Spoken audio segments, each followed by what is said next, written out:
Eh, Halo semua, Auzubillahiminasyaitonirrajim, Bismillahirrahmanirrahim. Assalamualaikum warahmatullahi wabarakatuh. Sebelumnya mari kita panjatkan puji serta syukur kita kepada Allah Subhanahu wa Ta'ala yang telah memberikan kita kesempatan agar kita bisa menghadiri kelas lab simulasi komunikasi dengan keadaan yang sehat walafiat.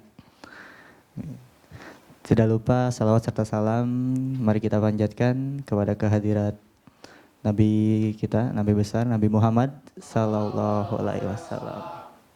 Oke kawan-kawan, sebelumnya perkenalkan, nama aku Ahmad Irsyad Fadilah, biasa dipanggil Icad. Di sini aku mau sedikit menjelaskan mungkin beberapa ayat yang beberapa ayat yang berkaitan dengan kewajiban berbakti kepada orang tua. Oke. Lanjut. Oke, di sini dalam hukum Islam kewajiban berbakti kepada orang tua sangatlah penting. Bahkan derajatnya berada di bawah sholat dan sejajar dengan aman-aman lain yang dicintai oleh Allah Subhanahu wa Ta'ala. Lalu seperti yang disebutkan di hadis riwayat Bukhari, jadi pada suatu hari ada seorang sahabat Nabi datang kepada Rasulullah bertanya, "Ya Rasul, apakah amalan amalan yang paling dicintai oleh Allah Subhanahu wa Ta'ala?"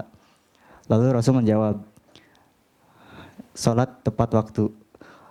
Lalu sahabat ini bertanya kembali, "Lalu apa lagi ya Rasul?" Lalu Rasul menjawab, "Berbakti kepada orang tua." Lalu sahabat bertanya kembali, "Lalu apa lagi?" Lalu Rasul menjawab lagi, "Jihad fisabilillah." Oke. Dari sini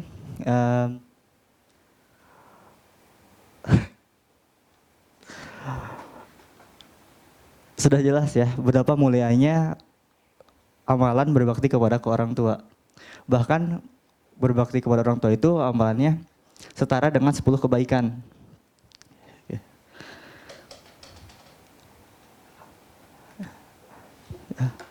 Lalu dalam Quran Allah berfirman di dalam surat Al-Isra ayat 23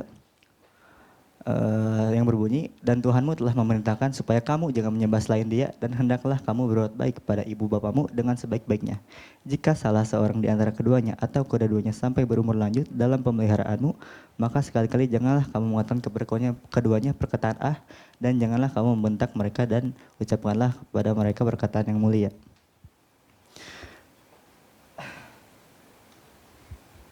Jadi selagi orang tua kita masih hidup, masih ada, ya berbuat baiklah. Prioritasin gitu orang tua selama kalian di sini semua luar Bandung? Oke. Oke. Semuanya masih punya orang tua kan? Oke. Mungkin ya mungkin selama kalian masih punya waktu buat pulang ya jangan lupa mengunjungi kedua orang tua kalian. Pengen nangis.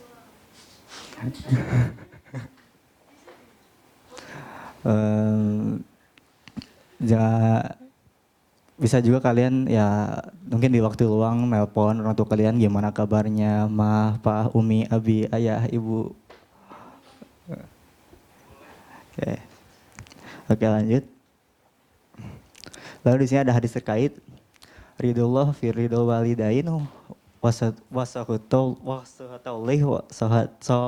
sahatil walidain, yang artinya ridho Allah bergantung dari ridho kedua orang tua dan murkanya Allah bergantung dari murkanya orang tua.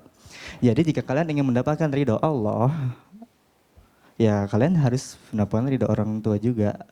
Jadi kalau misalnya kalian juga membuat murka orang tua, itu berarti murka Allah juga. Jadi sebisa mungkin kalian gak bikin marah orang tua lah, ya nurut apa kata orang tua, ya berbuat baik aja kepada orang tua. Lanjut. Oh ya, di sini ada Quran surat Luqman 15. Dan jika keduanya memaksamu untuk menyekutukan aku dengan sesuatu yang engkau tidak mempunyai ilmu tentang itu, maka janganlah engkau mentaati keduanya. dan pergaulilah keduanya di dunia dengan baik dan ikutilah jalan orang yang kembali kepadaku. Kemudian hanya kepadaku tempat kembalimu, maka aku akan beritahukan kepadamu apa yang akan kamu kerjakan. Jadi jika misal orang tua kita menyuruh kita untuk berbuat sesuatu yang tercela, contohnya menyekutukan Allah lah, maling, rampok, jangan nggak usah diturutin ya kayak gitu. Tapi jangan juga kalian memutuskan hubungan dengan orang tua kalian. Soalnya ya orang tua kita tuh ya mereka lah yang ngelahirin kita, mereka yang mengurus kita dari lahir sampai dewasa. Ustadz Adi Hidayat juga pernah bilang gini, misalnya kalian punya suatu usaha dan sukses tuh, bisa jadi 70% dari suksesnya itu berasal dari doa kedua orang tua kalian. Jadi misalnya kalian mau kuliah nih, yang minta doa kepada kedua orang tua, ya ibu, umi, abi, aku berangkat kuliah ya, minta doanya, minta restunya. Padahal dengan kalian yang meminta doa itu, kalian juga udah mendapat pahala. Gitu.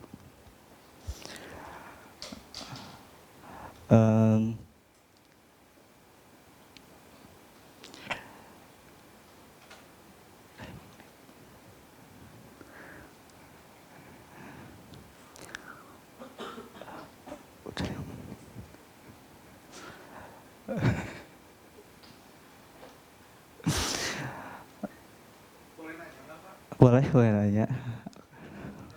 Kalau misalkan kita ini udah terlanjur, misalkan sebelumnya belum tahu gitu kan, bahwa udah terlanjur kasar lah sama orang tua pernah melakukan hal itu, gimana sih paling minimal, paling mudah untuk kita lakukan untuk setidaknya menghapus dosa-dosa yang pernah kita lakukan, itu gimana ya menurut Ustadz Ica? Ya kalau misalkan pernah, jadi pasrah udah mau memutuskan hubungan sama orang tua gitu. Jadi kayak udah pernah ngebentak, Oh, ya. paling mudah untuk kita lakukan gitu untuk setidaknya menghapus dosanya gitu. Oh, ya udah kalau dengan gitu ya bertaubat kepada Allah. Lalu ya mungkin buat sekarang mungkin kamu bisa ya jadi berbuat baik kepada orang tua, jadi menjaga tutur katanya. Ya jadi tidak mengulangi hal-hal yang pernah kamu lakuin itu. Oke, lanjut. Sama-sama. Mungkin di sini ada beberapa cara berbakti kepada orang tua. Yang pertama bertutur kata lembut. Kedua ada patuh terhadap perkataannya. Kalau misalnya kalian bisa disuruh sholat, ya langsung lakuin. Nggak mesti ngegoler, masih main HP. Lalu yang ketiga ada memprioritaskan orang tua. Jadi kalau misalnya kalian nih punya suatu agenda gitu, terus agenda itu bertabrakan dengan agenda ya keluarga sama agenda sama orang tua.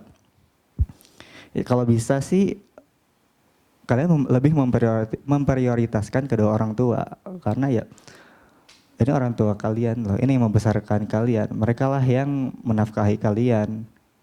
Oke. Lalu di nomor 4 senantiasa mendoakannya. Oke. Dalam Islam sendiri kan udah ada doanya tuh, Rabbana atina fid dunya, Allahumma firli walidayya warhamhuma kama rabbayani shaghira. Oke, nomor 5 adalah menghormatinya. Lalu di nomor 6 merawatnya. Ya mungkin di antara kalian ada yang orang tuanya udah sepuh gitu. Sempatkan diri lah buat merawatnya. Kalian mumpung masih ada gitu. Oke, akhirul kalam, syukran kasiran ala ihtimamikum. Assalamualaikum warahmatullahi wabarakatuh.